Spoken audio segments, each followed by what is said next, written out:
This is Gospel Music Today. We're at the National Quartet Convention, and we are talking with the Glovers. And sitting next to me is Kathy Glover. Kathy, welcome to Gospel Music Today. Hello, how are you doing today? That's great. Tell me about the Glovers. Well, the Glovers are from Hopkinsville, Kentucky, which is in western Kentucky, about an hour north of Nashville, Tennessee. And we are a trio. It's my husband and myself and our 13-year-old daughter who's been singing with us now for about 5 months. We have 4 children who are 13, 11, and 4, and a newborn who's 5 months old, and they're all here with us this week, and that's why my hair is a whole lot grayer. But we are, like I said, from Kentucky, and we started singing in churches and such about 6 years ago. We knew we were called to go and sing, but didn't know why until about 3 years into our ministry, and then God impressed upon us to start using our past, something that we had not even shared with each other, and that was that the fact that when I was 16 years old that I'd had an abortion.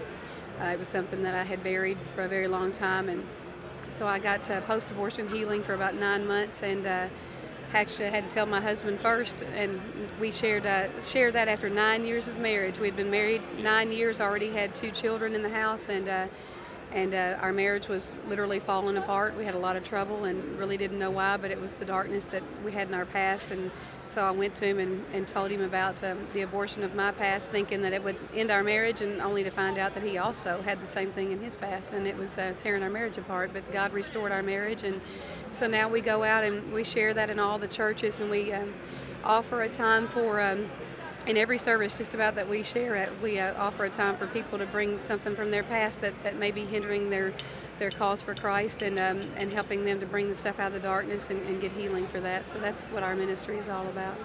I'm sure you don't have to look too far before you can find somebody that benefits from that. No, sir, not at all. You know, that we have found over the last couple of years in doing this that our ministry is in the church. It's not, I mean, of course, it's all, obviously we want to lead people to Christ, but we also are finding that there are so many people, no matter what denomination that you're in, whether it be Baptist or Pentecostal or Methodist or whatever, no matter what kind of church that we go to, there are people sitting there who come faithfully every single Sunday morning, Sunday night, Wednesday night, or whatever, and they sit there on that pew and they go home and they come in with that perfect smile on their face and everything's going great, and I'm doing great and I'm doing fine, and they sit there and they don't know where to go or what to do, and they have a lot of stuff in their past that needs healing. And so that is what God has called us to do with our music, and all of our music is based around that.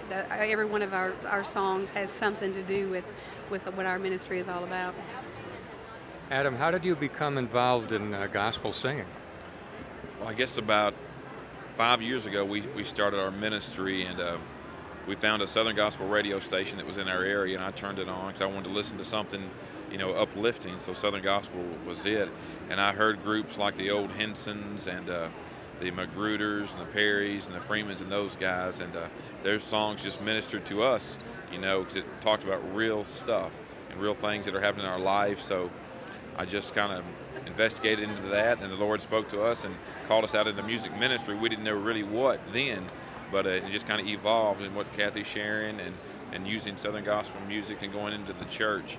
And just one thing became to another, just kind of grew every year. We've only been at this about 5 years, and to what it is today. And Southern Gospel, you can't get, when the lyrics, talks about the cross and the blood and Jesus, you can't get any deeper than that. So Southern Gospel is the best gospel music that I think is out there.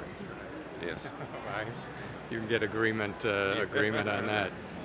Now, there must have been someone somewhere along the road who supported what you were doing, because I know about the bus. Tell me about the bus. The bus is just an incredible story. This last July, not this year, but year before last, my husband come in on May 31st. He was out mowing the yard, and he said July 1st is the day that we're going to surrender ourselves to full-time ministry. And I looked at him. I'm like, okay. He had a really great job. He worked for Aflac. And I said, okay. So he came to me then, and July 1st we did indeed start our full-time ministry. And then we found out in September that we were pregnant with our 4th child.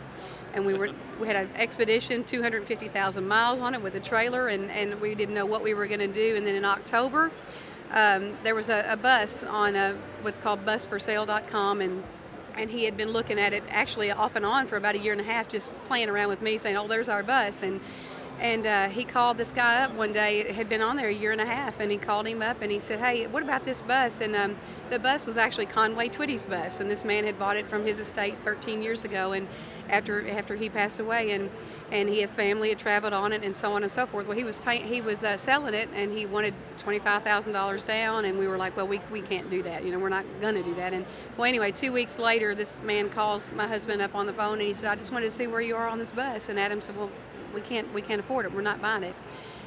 Long story short, the guy drives to one of our singings. We were down in Tennessee. He brings the bus. He shows up in the parking lot this night. He showed us the bus. He drove us to our house 3 hours away. He unloaded our equipment and put it on the bus, took us to our singings for the weekend, and spent about 3 or 4 days with us. And 2 weeks after that, he called us up and he said, "I'm going to give you this bus." He said, "The Lord has spoken to me," and he said he wants you to have this bus. And God just has a way of answering things. So he said, "You keep doing what you're doing." And we go out and we speak also at pregnancy crisis centers today at their annual banquets to help them raise funds for the Pregnancy Crisis Center, because that's what actually healed our marriage and healed us. And it so happens that we were connected with our past. And so God spoke to him. He lives 1,000 miles from us in Minnesota. We live in Kentucky, and he donated that bus to our ministry. So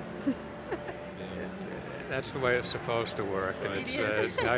It's really nice to hear that. It's one of those things where you literally, for weeks, we would wake up and look out the front door just to make sure it was still there, because we thought this guy's crazy. I think he left. He went back home on Tuesday before Halloween this past October. I couldn't go on the bus until Saturday, because we wake up every morning and look out the window, because it was right in front of our bedroom window, and the bus was still there. And finally Tuesday, I walked on that bus, and I had a bunch of questions, because it's a bus. I'd never even been on a bus, so many buttons. And I called him to ask him, and this is where the story even gets better too. I asked how he was doing. He said, "Well, I'm on the way to the hospital. My 16-year-old grandson was in a car wreck, and they don't think he's going to make it." So he was kind of shook up. So I got off the phone and went inside to Kathy, and it just so happened when his daughter was 16, she became pregnant, and he got her to go to a pregnancy crisis center and saved that baby. Well, this was that boy 16 years later. So we sit and prayed in our house and called him up and said, God didn't save that boy 16 years ago to take him in a car wreck today. So we agreed upon that. And then, this boy was on, bleeding internally and everything. 2 weeks after that boy was back in school. So God pulled him out of that, because he didn't save him 16 years ago to take him in this car wreck. So God saved him from that. So now they know, God has something in store for this young man. We don't know what it is. It may be a while, but it's just, that's, Southern Gospel is that. So many awesome people we meet at the Quartet Convention, and so many things that I was at a singing a few months ago in Louisiana, and sitting back and just watching, I thought to myself, there's nowhere else I would rather be than the Southern Gospel singing. That's right. Nothing that we weren't saved until we were 32. We're 41 now. Nowhere else I'd rather be in the world than at a Southern Gospel singing, because there's just needs that we had that we couldn't get met in the world. But when you get saved and you go to those singings, man, it's just it's amazing. Yeah. It's amazing. Stories that you might read about or hear about, and there are people who have lived those Yes. stories, and it's just an atmosphere that I don't think exists anywhere else. I don't think it so. doesn't. It's wonderful. It really does. It's truly family. Yeah. The Booth brothers have that song out, "There's nothing like the fellowship of those who love the Lord," and that is so true. That's what our kids have talked about going to NQC for 6 months now. I can't wait. They're driving everybody crazy. So they're out here and they're having a really good time, and it's one big happy family. That's great. Tell me about the Glovers website.